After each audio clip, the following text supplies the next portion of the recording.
Hello everyone and welcome back to From Our Basement Gaming. Hi everybody.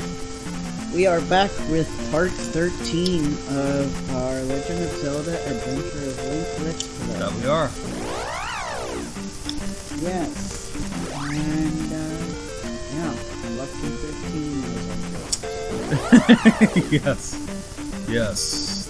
That is true. What kind of adventure will we be on this? That is a great question. But yeah, I wanted to let you guys, the audience, know much on my scene. You know my tangent about the Zelda timeline theory. Oh yeah, I think you told me about something about that. Yeah, I discovered in an article today that, now I know his name, so I forget his name, Eiji Aonuma actually doesn't seem to care much about that. Like, he basically said he doesn't really worry about where a Zelda game fits chronologically because he feels like it boxes them in from an artistic and design perspective. Yeah. Because it's good to have that flexibility with design, and I mean, hey, with games, yeah, it's cool to do a little callback. Yes. Now, of course, naturally, he's not the only person who works on the Zelda games. He's one of the producers. And I looked, and it seems like he's been working on the Zelda games since Ocarina of Time. Yeah, so he wasn't involved in this game, from what I can see. Gotcha. But, so I'm guessing I have to see how deep this goes, but I'm guessing this was a decision of other people within Nintendo to do the timeline thing and make it canon. I have no idea where Miyamoto stands on it. He probably thinks that, well, if it'll keep him happy, that's what's most important. Yeah, ironically nowadays people seem to be like emphasizing him less with the Zelda games and focusing on Aonuma. I don't know why. I'm sure Miyamoto is still working on the Zelda games, but yeah, I thought this was his second creation. Yeah, so I don't know, I find it kind of weird, but maybe that's just a lot of the North American marketing is like, we're gonna make Miyamoto the Mario guy and Aonuma the Zelda guy. I don't know. I don't know if that makes it easier, because I mean, even in the Hyrule Historia book, they had an interview with Aonuma, and they're like, what about Miyamoto? Yeah. No! I mean, it's a better alternative to only, like, acting like Miyamoto, the only important guy, but yes. I'm still, like, I literally would like to see a chart. Aonuma's opinions, Miyamoto's opinions. What's the same, what's different? Well, that'd be cool to look at. Yeah. And everybody else. I want to know who in Nintendo is pro-Zelda timeline, who is anti-Zelda timeline. Because I'm going to stick with Team Anti-Zelda timeline. Okay. I don't know. I'll read the book. Maybe it'll magically convert me. Maybe I'll see something in there that will make it all make sense. I'm being kind of sarcastic, sorry. Because it does seem like the more I read, the more issues I have. It makes less sense. Yeah. Some of the characterization choices make sense, or like some of the connections with a few games make sense. Like, it is less messy with games after Wind Waker, because I'm convinced Wind Waker era is when they decided we're going to connect all of them. So they made it make sense in the story of Wind Waker. You can argue they made it make sense in Twilight Princess with some of the characterization choices they made. True. I haven't analyzed past that in great detail. Skyward Sword is apparently our magical origin story. Which I'm like, I don't know, man. I like Skyward Sword, but there are things I don't like about it too. Yep, that's what I was looking for in the last part. Like, I'm a weird angsty guy, but I feel like Twilight Princess was like a peak aesthetic for Zelda games. Twilight Princess was beautifully done. Yeah. And just the right amount of dark. It still had some humor and lighter moments too, but it overall had a very dark story, which kind of, you know, my faves are the darker ones, like Ocarina of Time, Majora's Mask. And I felt like Twilight Princess touched the heart when we played it way back when. Yeah, I really like, well, the major characters. Some of the minor characters are a little weird, but most of the major characters I really liked and felt invested in. Yeah. And with Ocarina of Time as well. Majora's Mask, I will be very entertained to see how they describe Terramina. Because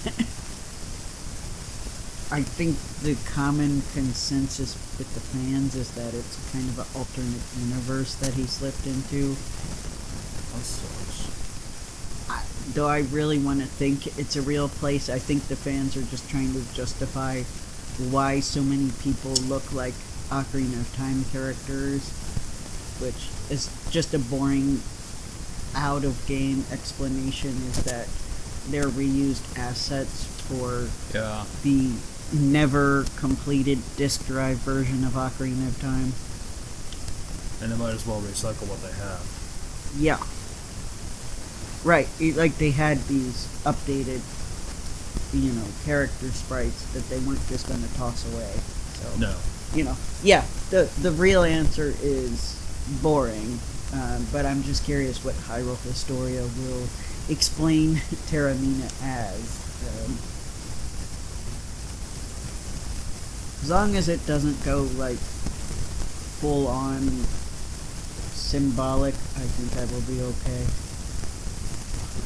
If it's literally like, oh, well, Link is dying and he's hallucinating this.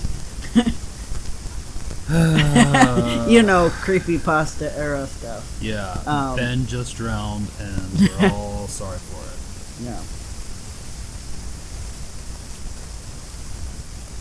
Well, you know, people got into the coma theories. Oh, yeah. Yeah, so as long as they don't go that route, I will probably still be fairly entertained with whatever they come up with. And the other main reason I haven't read it in detail, I have to be in the right mood, as you know. Because if I'm not, I will probably literally throw the book across the room. And it's a heavy book, so... Please don't do that, my man. Yeah, it's a heavy book. I could probably cause some damage with that. Yeah. They're not joking around with that. But, there's that. And I also really wanted to take some notes on, like, things to talk about later, or things that either I really like, or I'll be like, no, that's crap, and I want to find the proof to be like, look, this is crap. You know, but I kind of get, you know, Oh yeah, I can't fight these guys. Them again? Yeah. Wow. It was like deja vu, man. Yeah.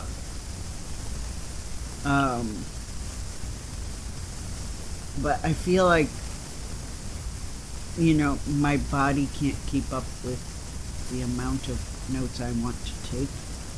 I hear you there, like, my man. Like, I get fatigued, especially if I do handwritten notes. I get fatigued very It take easily. days to do that. Yeah. Or lots of post-it notes. And then you, like, would barely be able to see the book under all the post-it notes. Oh, great. And you'd be like, yes, I have some feelings, and then you look and you see all the post-it notes, and you're like, yeah, clearly. Yep. I'm going to have a snack, so forgive the confusion. That's alright. Whoa! They put sprinkles on this, and they're calling it a cosmic brownie. It's a protein bar. But see, they like to make these protein bars like desserts to be like, you're eating something healthy, but it's also sweet. And I don't mind it. Good. But, I could deal without this. So how are the sprinkles? They're alright. Alright. But the thing itself kind of reminds me of those cheap convenience store brownies. Oh. Which I'm guessing you probably haven't had because you don't like chocolate. Yeah, I don't do chocolates. But I'm sure a few of our viewers have had those. They're not high quality brownies. They taste more like fudge than brownies. I see. So yeah, I'm kind of like, yeah, well, I just got it for the novelty because I never saw it with sprinkles before, and I'm like, might as well try it. Gotcha. This is fresh. Bought it today. Yeah. You were there, right? I was. Yeah. I was there. You took us trip to good old Walmart. Yep. I confess, The place we love to hate, but it's still really convenient, so we all shop there. yeah, because there isn't really much other choice. No. And it also reminds me of how, I think it was your mother was the first person to refer to it as Wally World, but I've never heard that expression. Wally World? I never remember her calling it that. Oh? No. Really? Wow. Huh. Yeah,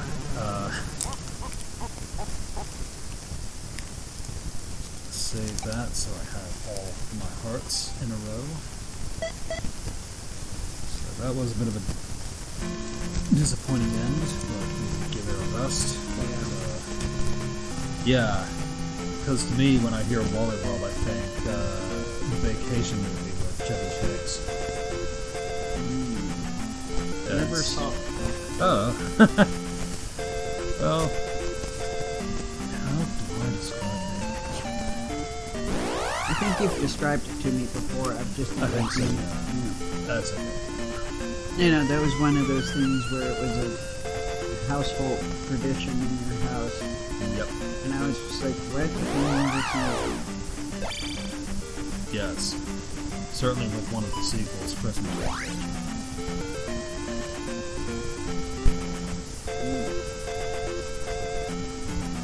Yes. At one house, our tradition was to watch A Christmas Story. So, Yes. and at the other house, it was usually How the Grinch Stole Christmas and Nightmare Before Christmas. You can tell which household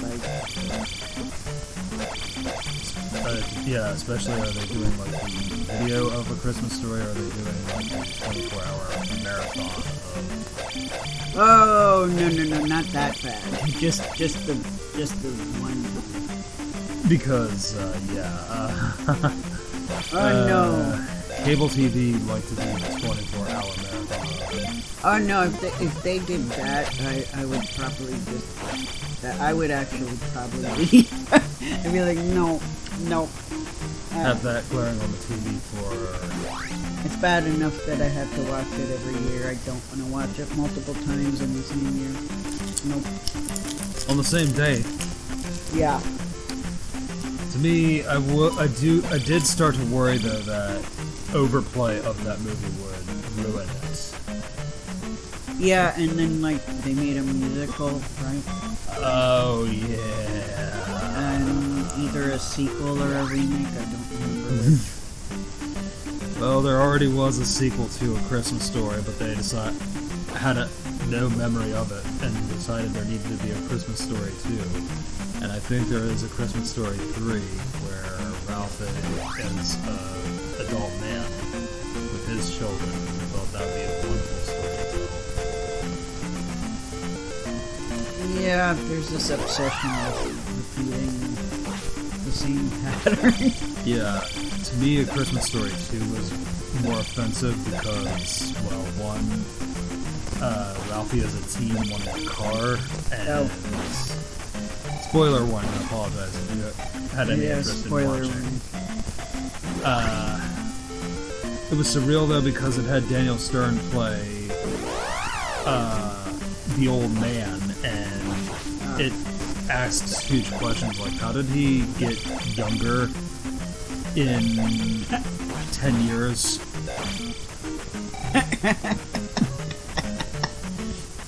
I don't know. What was his secret? Hey, Grandpa, did you find the Fountain of Youth? The Fountain of Youth. Yeah, because I love the guy who played the original actor from the first movie, and right. It defies for that type of fan. It would defy a bit of logic. Yeah.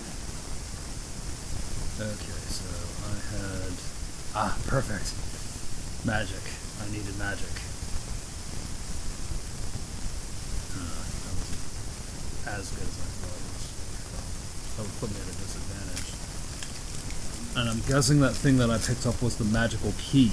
Well, it looks a lot different now than it did in the first one. But yeah, I felt it was done a dirty, and especially learning that there already was a sequel to A Christmas Story. Mm-hmm. That kind of felt oddly, as much as my parents liked that movie, I wouldn't have known about the sequels if it weren't for the internet, because they just obsessed over that movie specifically. Yeah, I think I might have saw posters or the case for it, and I was like, how can you make a part 2 to A Christmas Story? Because he kind of got the satisfactory ending in the original. He got the toy gun that he wanted. Mm-hmm. And he didn't shoot his eye out, and yeah. Had a wonderful Christmas. That's for when you're a kid who, I guess that's kind of what it is. Sorry that it's not as, It's okay. anymore, but, yeah. That's basically the emotional, I guess,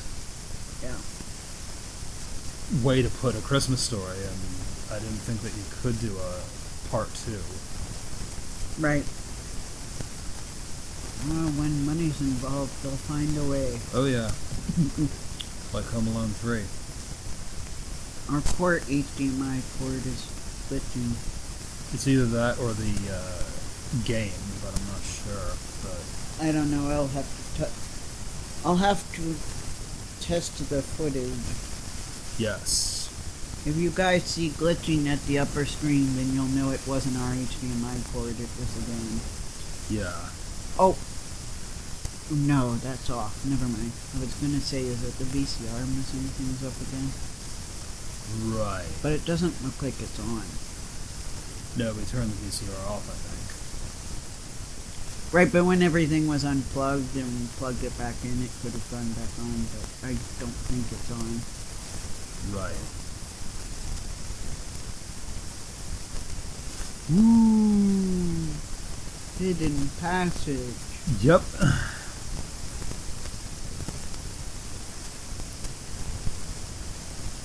Let's off the jump.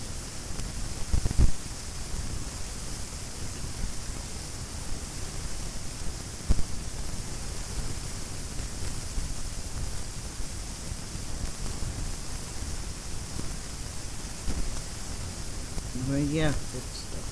Yep.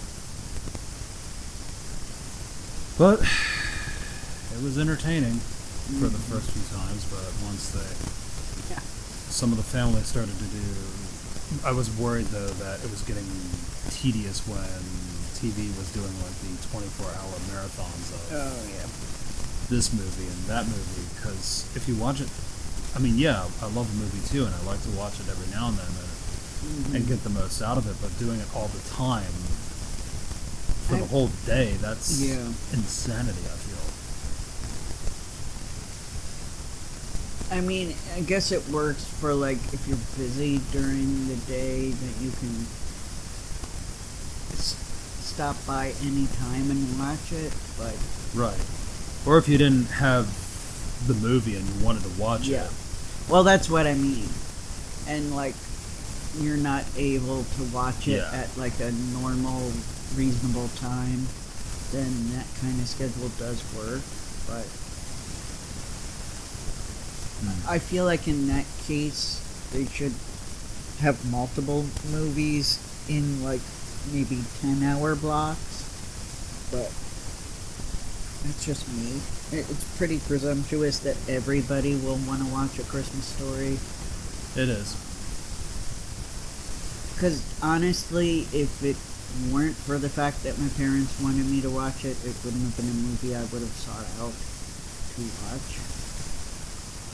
And it was okay the first time overall, but I have a lot of issues with it. Where, like, now that I have the free will to do so, I probably will not rewatch it ever again. Because I've had enough of that movie. Well, it's your choice. And to be fair, yeah, you should have the freedom to watch what you want to watch at Christmas. You shouldn't be forced to see something out of social obligation or against your will. Well, and it's like I liked it okay, but I didn't like it enough to enjoy watching it every year. I see. If that makes sense. It does. So, like, even by the second watch, I was kind of done with it. Especially because when you watch something more, you pick up on stuff you previously missed. Yes, and that is true. The more I watched it, the more I was like, wow, this movie actually has a lot of issues. Or, you know, things that I personally am just not okay with. You know, things that aged horribly and probably were not okay when it came out. But that's just my opinion. It's okay. Not like I was, you know, part of that. You had to watch a lot of things against your will. Oh, yes. Well, I mean, it's a little bit... well, no, it's... movies that the family voted on seeing that I was not interested in seeing. Yeah. Plenty. Plenty. I just have acquired taste for it. You don't want to watch the... You have... There are movies that are bothersome and you're not... I am not somebody who mindlessly consumes media. I take everything I watch very seriously. Even if it's like the goofiest thing ever, I still take it seriously when I watch it. In terms of like Ha. I just am that way. I'm a very deep thinker and I analyze stuff. Too far. So, if jokes are made that are in poor taste, I take them with the utmost seriousness. I don't go, oh, it's just a joke, whatever. If it is a joke that's mean-spirited, I take it pretty seriously. And I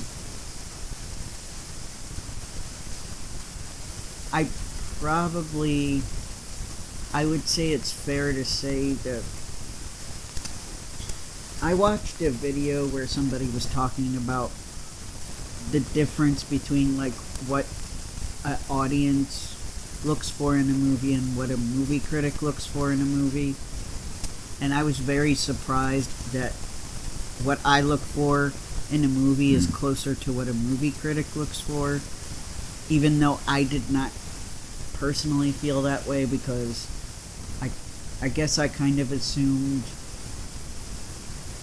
movie critics would be doing more of the technical stuff.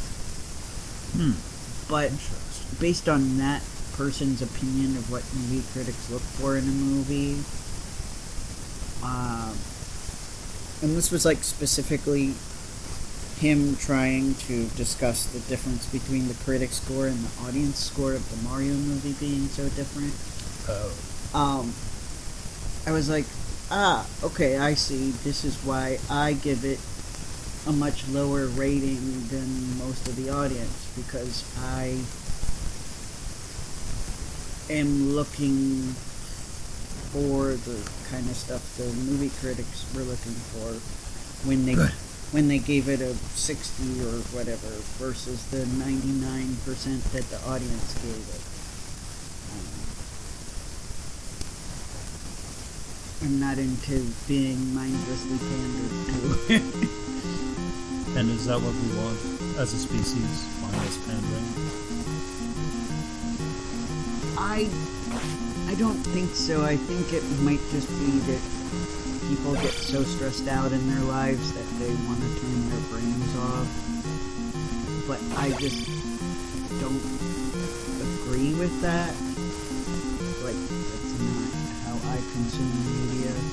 Right.